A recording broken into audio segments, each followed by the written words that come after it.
है पग पग पर तेरी छाप छिपी, हो कहां अमर तुम मतवाले, कहीं रक्त गिरा कहीं शीश कटे, फिर भी ना डिगे तुम हटवाले। तुम स्याह समेटे बैठे थे अपने जीवन के हर पल में, तुम थे तभी ये उजियारे हैं आज हमारे आंगन में। जीवन अर्पण कर तुमने जो इस पुण्य धरा को पाला है, हर रोम रोम उपकार भरा है, ऋणी देश भी सारा है। शौर्य साहस समर्पण और बलिदान की वो अमिट वीर गाथाएं देखिए सिर्फ हमारे चैनल DA न्यूज प्लस पर। नमस्कार। देश भर में आजादी का अमृत महोत्सव मनाया जा रहा है, लेकिन यह आजादी ऐसी ही नहीं मिल गई। जिस तरह से पुरुषों ने इस आंदोलन में बढ़ चढ़कर हिस्सा लिया, उसी तरह छत्तीसगढ़ की महिलाओं ने भी आजादी के इस आंदोलन में अहम भूमिका निभाई। जब हम स्वतंत्रता आंदोलन में महिलाओं के योगदान की बात करते हैं तो पहला नाम डॉक्टर राधाबाई का लिया जाता है।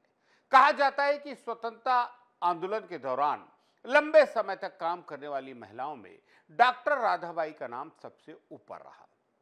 उन्होंने असहयोग आंदोलन, सविनय अवज्ञा आंदोलन, भारत छोड़ो जैसे आंदोलनों सक्रिय रूप से न सिर्फ भाग लिया बल्कि छत्तीसगढ़ की अनेक महिलाओं को प्रेरित किया। तो आइए आज हम आपको बताते हैं हमारे खास कार्यक्रम DA न्यूज प्लस की शौर्य गाथा में अदम्य साहस की महिला नेत्री डॉक्टर राधाबाई के जीवन से जुड़ी खास बातें DA न्यूज प्लस के खास कार्यक्रम शौर्य गाथा में। नमस्कार। वर्ष 1875 में महाराष्ट्र के नागपुर में जन्मी डॉक्टर राधाबाई एक महान महिला स्वतंत्रता सेनानी है, जिनके प्रयासों ने न केवल देश की आजादी में योगदान दिए बल्कि व्यापक सामाजिक सुधार में भी वह सराहनीय भूमिका निभाई है।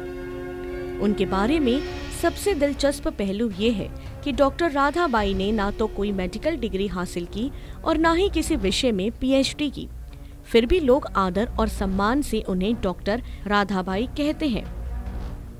उनकी शादी बहुत ही कम उम्र में, महज 9 साल की उम्र में ही कर दी गई थी, लेकिन दुर्भाग्य से 1 साल बाद वह विधवा हो गई।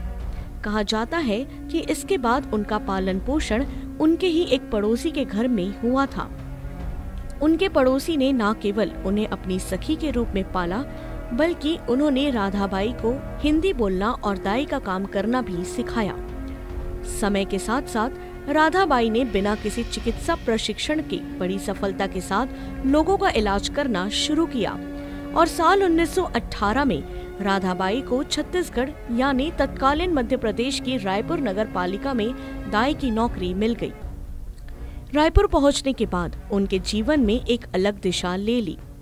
राधाबाई न केवल अपने काम में अच्छी थी बल्कि वह लोगों के प्रति संवेदनशील और मददगार भी थी। उनके मन में जो समाज सेवा की भावना थी उसे कई लोगों को प्रभावित किया है। ये वही समय है जब महात्मा गांधी ने छत्तीसगढ़ का दौरा किया था, यानी वर्ष 1920 में जब गांधी जी रायपुर आए थे तो राधाबाई भी उनके संपर्क में आई। गांधी से प्रेरित होकर उन्होंने अपना जीवन देश की आजादी के लिए समर्पित करने का निर्णय लिया। सन 1920 से 1942 तक डॉक्टर राधाबाई ने देश के प्रत्येक आंदोलन में बढ़ चढ़कर भाग लिया और उनकी प्रेरणा से कई अन्य महिलाएं स्वतंत्रता संग्राम का हिस्सा बनी। रायपुर में उनकी लोकप्रियता इतनी हो गई थी कि लोगों ने उन्हें दाई से सीधे डॉक्टर की उपाधि दे दी थी। जी हाँ, ये एक जन उपाधि थी जो राधाबाई को उनके समाज सेवा कार्यों और स्वतंत्रता में उनके योगदान के कारण मिली थी। रायपुर के मठ और मंदिर महिलाओं के लिए प्रशिक्षण स्थल बन गए थे। यहाँ अन्य महिलाओं को चरखा चलाना सिखाया गया और साथ ही उन्हें घूंघट छोड़कर स्वतंत्रता संग्राम में शामिल होने के लिए प्रेरित किया गया। इस काम में राधाबाई के साथ कई महिलाएं भी थी, जिनमें केतकीबाई, फूलकुंवरबाई, रुक्मणीबाई, पार्वतीबाई, रोहिणीबाई, परगनियाबाई और जमुनाबाई शामिल थी। वे सभी एक साथ गाते थे, मेरे चरखे की डोर ना टूटे, चरखा चलता रहे। ऐसा करते हुए वह अलग अलग जगहों पर घूमती रही। इस दौरान उन्होंने कई बार जेल यात्राएं की, अंग्रेजों की यातनाएं सही, लेकिन कभी पीछे नहीं हटी। बल्कि उन्होंने घर घर जाकर महिलाओं को आजादी की इस लड़ाई से जोड़ा। सबसे पहले उन्होंने सत्याग्रही महिलाओं का एक समूह बनाया और फिर ये सभी महिलाएं मिलकर आंदोलन का मोर्चा संभालने लगी। सभी महिलाएं सुबह राधाबाई के घर एकत्रित होकर चरखा चलाती और फिर प्रभात फेरी पर निकलती। डॉक्टर राधाबाई ने छुआछूत के खिलाफ भी लंबा संघर्ष किया, घर घर जाकर खादी के कपड़े बेचे और इसके साथ ही उन्होंने शराब की दुकानें बंद कराने के लिए धरने भी दिए। विरोध प्रदर्शन के दौरान इन महिलाओं को काफी यातनाओं का सामना भी करना पड़ा, लेकिन उन्होंने जोशीले भाषणों से एक दूसरे का हौसला बढ़ाया। बात 1930 की है। कुछ सत्याग्रहियों को अमरावती जेल से रायपुर जेल लाया जा रहा था। डॉक्टर राधाबाई अपने साथियों के साथ स्टेशन पहुंची। उनके एक हाथ में खाने की थाली और दूसरे हाथ में तिरंगा झंडा था। अंग्रेज कलेक्टर के आदेश पर लाठीचार्ज हुआ।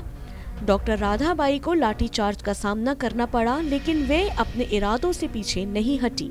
सन 1932 के सविनय अवज्ञा आंदोलन के दौरान डॉक्टर राधाबाई के और उनके साथ लगभग 20 सत्याग्रही महिला साथियों को गिरफ्तार कर लिया गया, लेकिन कारावास के दिन भी राधाबाई के जज्बे को डिगा नहीं सकी।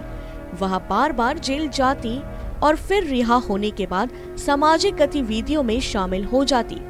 वह राधाबाई ही नहीं जिन्होंने महिलाओं को प्रेरित कर ब्रिटिश सरकार के अभद्र व्यवहार की तस्वीर जन जन तक पहुंचाई। उन्होंने महिला सेनानियों की पीड़ा को जन क्रांति में बदल दिया। उनके भाषण से प्रभावित होकर अनेक सम्भ्रात और उच्च परिवारों की महिलाओं ने भी आगे आने का साहस जुटाया। कम उम्र में विधवा होने के कारण वह उस दर्द को समझती थी। लिहाजा डॉक्टर राधाबाई का एक बहुत ही महत्वपूर्ण कार्य वेश्यावृत्ति में फंसी महिलाओं को मुक्त कराना था। उस समय छत्तीसगढ़ के गांवों और शहरों में सामंतों के घरों में वेश्या नृत्य करती थी, जिनमें देवदासी प्रथा और मेदिनी प्रथा प्रमुख थी। इसे छत्तीसगढ़ी भाषा में किस्बिन नाचा कहा जाता था। किस्बिन नाचा करने वालों की एक अलग जाति बन गई। ये लोग अपने ही परिवार की कुंवारी लड़कियों को किस्बिन नाचा के लिए समर्पित करने लगे थे। डॉक्टर राधाबाई ने अपने सत्याग्रहियों के साथ मिलकर इस प्रथा का विरोध किया और अथक प्रयास के बाद इसे खत्म भी किया। इसके परिणाम स्वरूप सबसे पहले खरोरा नामक गांव में इस प्रथा को समाप्त किया गया। दरअसल किस्बिन नाचा एक औरत की मजबूरी का नाम होता था। जब होली करीब आती थी और रात में ढोल बजते थे तो किस्बिन नाचा उनकी धुन पर नाचने लगती थी। आज समय की धारा आगे बढ़ गई है और किस्बिन नाचा अतीत की गोद में समा गया है। लेकिन जब मनोरंजन के साधन कम थे और सोच में सामंतवाद था तो भीड़ रात भर किस्बिन के नाच और रंग में डूबी रहती थी। वर्ष 84 के आसपास होली पर नृत्य करने वाली किस्बिन होली के एक सप्ताह पहले बिलासपुर के काटकोनी बेलसारी से लेकर मुंगेली तक कहीं भी रुकती थी। उनके प्रशंसक वहां मोल भाव करते थे और ले जाते थे। किस्बिन एक औरत की बेबसी का नाम था। उन्हें कोई और काम नहीं आता था सिवाय स्नो पाउडर, श्रृंगार और तालियों के बीच विवशता से थिरकते कदम। डॉक्टर राधाबाई स्वतंत्रता आंदोलन में महिलाओं के योगदान की बात की जाए तो सबसे पहला नाम डॉक्टर राधाबाई का लिया जाता है। डॉक्टर राधाबाई छत्तीसगढ़ के स्वतंत्रता आंदोलन के दौरान लंबे समय तक काम करने वाली रही। उन्होंने असहयोग आंदोलन, सविनय अवज्ञा आंदोलन, भारत छोड़ो जैसे आंदोलन में बढ़-चढ़कर हिस्सा लिया। डॉक्टर राधाबाई महात्मा गांधी के सभी आंदोलन में आगे रही। कौमी एकता, स्वदेशी नारी जागरण, शराबबंदी, अस्पृश्यता निवारण जैसे आंदोलनों में महत्वपूर्ण भूमिका रही। राधाबाई रायपुर नगर पालिका में शुरू में गर्भवती महिलाओं के जचकी का काम करती थी। इस काम को राधाबाई प्रेम और लगन के साथ करती थी। उनके कामों की वजह से जन उपाधि के रूप में राधाबाई को लोग डॉक्टर कहने लगे। इस दौरान उन्होंने सैकड़ों लड़कियों को वेश्यावृत्ति से मुक्ति दिलाई। 2 जनवरी 1950 को 85 वर्ष की आयु में इस बहादुर महिला ने दुनिया को अलविदा कह दिया और जाते जाते उन्होंने अपना घर एक अनाथालय को दान कर दिया। यह डॉक्टर राधाबाई जैसी सेनानियों के योगदान का ही परिणाम है कि आज हम स्वतंत्र देश में खुलकर सांस ले रहे हैं। लेकिन विडंबना में ये है कि आज तमाम कोशिशों के बावजूद भी हम इस बहादुर महिला की तस्वीर नहीं ढूंढ पाए हैं। डॉक्टर राधाबाई की तरह और भी कई गुमनाम नायक नायिकाएं हैं जिनकी तस्वीरें भी उपलब्ध नहीं है।